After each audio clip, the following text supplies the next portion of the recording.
warahmatullahi wabarakatuh. Perkenalkan, nama saya Jeki Mahendra. Nah, di sini saya akan memaparkan hasil observasi dari kelompok kami, yaitu di sini kami mengambil observasi tentang permasalahan pencemaran lingkungan, pencemaran udara dan pencemaran air di Kabupaten Bangka Selatan. Nah, di sini kelompok kami terdiri saya sendiri Jeki Mahendra dan rekan saya Yanto Wardana. Nah, pertama-tama saya akan membahas tentang pencemaran lingkungan. Pencemaran lingkungan ini dapat bersumber dari hasil kegiatan rumah tangga maupun perorangan dan ataupun pabrik. Nah, kegiatan rumah tangga ini biasanya terdiri memasak, mencuci, dan membuang air.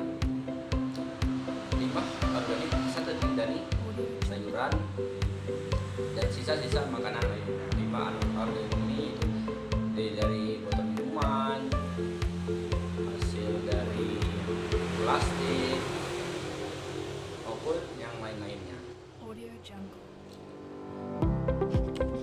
Dampak pencemaran lingkungan bagi kehidupan itu bisa menyebabkan pertama ini berkurangnya susuran tanah. Jadi dampak pencemaran lingkungan itu bisa rusak kurangnya susuran tanah sehingga tanah tersebut memiliki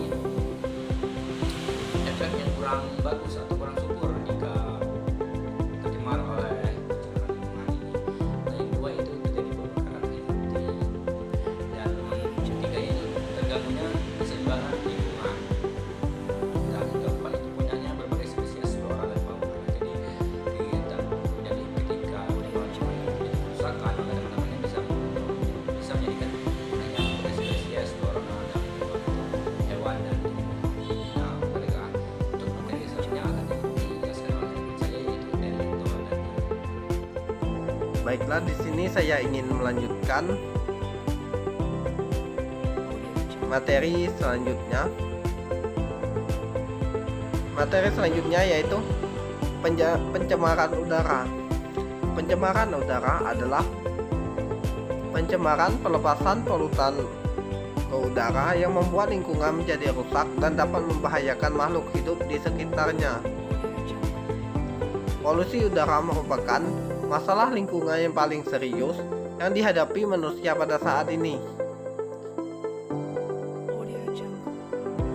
Pencemaran udara disebabkan oleh kegiatan manusia seperti transportasi, pertambangan, pekerjaan industri, peleburan, konstruksi, dan lain-lain. Tidak hanya disebabkan oleh manusia, proses alami juga bisa terjadi seperti letusan gunung berapi dan kebakaran hutan. Juga dapat mencemari hutan. Ada beragam cara yang bisa dilakukan untuk membantu mengurangi polusi udara. Yang pertama yaitu perbanyak jalan kaki dan bersepeda. Asap kendaraan bermotor adalah salah satu penyumbang terbesar polusi udara. Asap kendaraan bermotor mengandung sulfur dioksida yang merupakan satu dari 6 polutan utama yang penyebab polusi udara. Yang kedua yaitu hemat dalam penggunaan listrik. Anjuran untuk tidak boros menggunakan listrik ternyata tidak sekedar bermotif ekonomi, tetapi juga membantu mengatasi pencemaran udara. Dikarenakan untuk menghasilkan tenaga listrik, setiap pembangkit listrik membutuhkan bahan bakar minyak atau batu bara. Proses tersebut melepaskan ozon dan sulfur dioksida di permukaan tanah, menguap dan akhirnya mencemari udara. Materi selanjutnya yaitu pencemaran air. Pencemaran air sungai terjadi apabila dalam air terdapat berbagai macam zat atau kondisi yang dapat menurunkan standar kualitas air yang telah ditentukan, sehingga dapat digunakan untuk kebutuhan tertentu. Sebagai contoh, suatu sungai yang mengandung logam berat atau mengandung bakteri penyakit masih dapat digunakan untuk kebutuhan industri atau pembangkit listrik, tenaga listrik. akan tetapi tidak dapat digunakan untuk kebutuhan rumah tangga. Ada beberapa cara efektif dapat dilakukan untuk mencegah pencemaran air atau sungai. Yang pertama yaitu penggunaan deterjen secukupnya. Yang kedua, tidak membuang sampah ke sungai.